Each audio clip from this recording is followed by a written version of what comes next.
اللہ تعالیٰ جل شانہ نے اپنے گھر کعبۃ اللہ اور اپنے محبوب کے در نور کی ہمیشہ حفاظت فرمائی ہے، کبھی ابابیلوں سے حفاظت فرمائی ہے، فرشتے مقرر کر دیے ہیں، اور میں اور آپ اپنے لیے یہ اعزاز سمجھتے ہیں کہ حرمین طیبین کی حفاظت کے لیے پاکستانی فوج جو ہے اس کو ذمہ داریاں اور چوکی داریاں طے کی گئی ہیں۔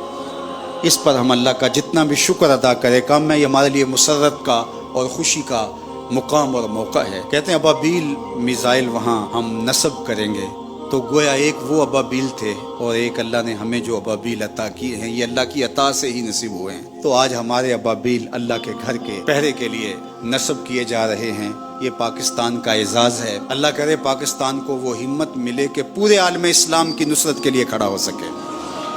اللہ جل شانہ پاکستان کی افواج کو وہ طاقت، ہمت، حوصلہ، توانائی، جرأت عطا کرے کہ یہ اپنے بھائیوں کی مدد اور نصرت جو غزہ کے اندر پھنسے ہیں ان کی کر سکیں، اور یہودیوں کی آنکھوں میں آنکھیں ڈال کر کے کہیں کہ تم ان کو نہیں چھیڑ سکتے، یہ محمد عربی کے غلام ہیں۔ جب پاکستان ایٹمی طاقت بنا تھا تو سب سے زیادہ خوشی فلسطین کے لوگوں نے کی تھی،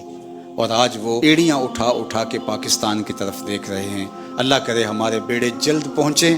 اور اس پہ ابابیل اور حطف اور ہمارے میزائل نصب ہوں، اور اسرائیل کو قرار واقعی سزا دیں، اور اسلام کا جھنڈا پوری دنیا کے اوپر بلند ہو۔ دنیا کے 44 ممالک جو گلوبل سمود فلوٹیلا کے نام سے کشتیوں کے اوپر غذائی اجناس اور کچھ دوائیاں لے کے غزہ کی طرف بڑھ رہے ہیں اس کا محاصرہ توڑنے کے لیے، ہم ان کی مکمل سپورٹ کر رہے ہیں، اور اللہ کی بارگاہ میں دعا کرتے ہیں کہ اللہ ان کو خیر کے ساتھ منزل پہ پہنچنا نصیب فرمائے۔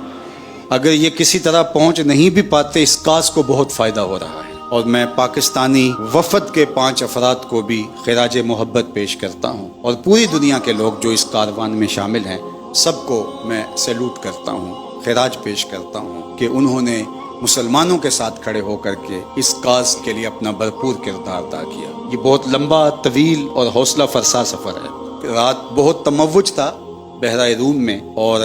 آگے چلنا مشکل ہو گیا، تو یہ پھر جزیرہ سسلی کے کنارے پر لنگر انداز ہیں۔ حالات بہتر ہوں گے تو پھر آگے چلیں گے، 8-9 دنوں کا سفر ابھی باقی ہے، اور یہ مسلسل آگے بڑھ رہے ہیں۔ تو میں کل وہ سسلی کے حوالے سے ان کا سنا تو مجھے اقبال یاد آ گیا۔ اقبال بھی یہ جزیرہ سسلی کے قریب سے یورپ سے واپسی پر گزرا تھا، تو اقبال نے اس کو دیکھ کر کے خوب آنسو بہائے تھے اور کہا تھا کہ آنکھوں آج کھل کے رو لو، وہ نظر آتا ہے تہذیب حجازی کا مزار۔ یہ تہذیب حجازی کا مزار اقبال نے قرار دیا، اور یہاں کہ جو مسلمان تھے، یہاں جو اسلام کا ایک بانکپن رہا، کس شان و شوکت کے ساتھ رہا۔ میں اور آپ اللہ کی بارگاہ میں دعا گو ہیں کہ اللہ اسلام کو پھر وہی قوت رفتہ اور عظمت پارینہ عطا فرمائے۔